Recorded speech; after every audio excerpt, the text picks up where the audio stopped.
il faut refaire, j'ai dit école.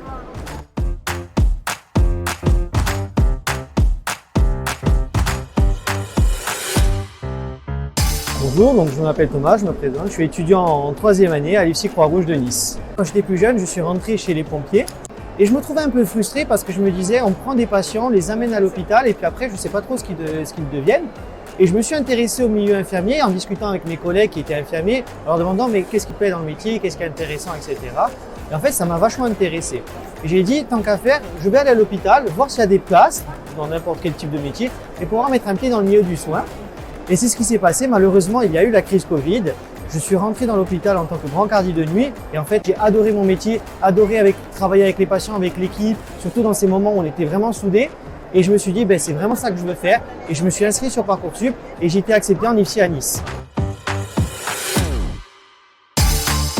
Dans ce métier, c'est quand tu vas à l'hôpital et qu'en fait tu as des patients qui arrivent pour passer un mauvais moment, c'est souvent le cas.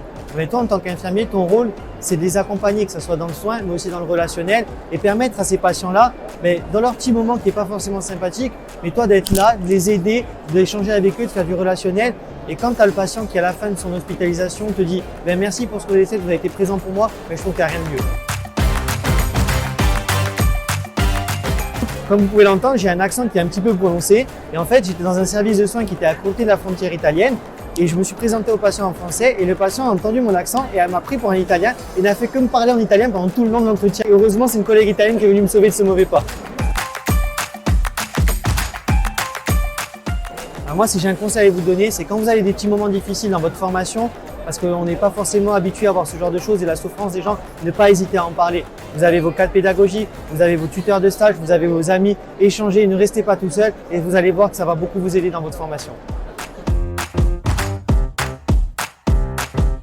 Pour moi, ce qui était le plus difficile en stage, c'est quand j'étais pas assez accompagné, pas assez encadré. J'avais pas de référent et en fait, je me baladais d'infirmière en infirmière et j'avais personne qui pouvait m'aider à progresser, à suivre vraiment ma progression. Et j'ai vu la différence quand il y avait des stages où il y avait vraiment quelqu'un qui était désigné, qui m'accompagnait, c'était vraiment bien.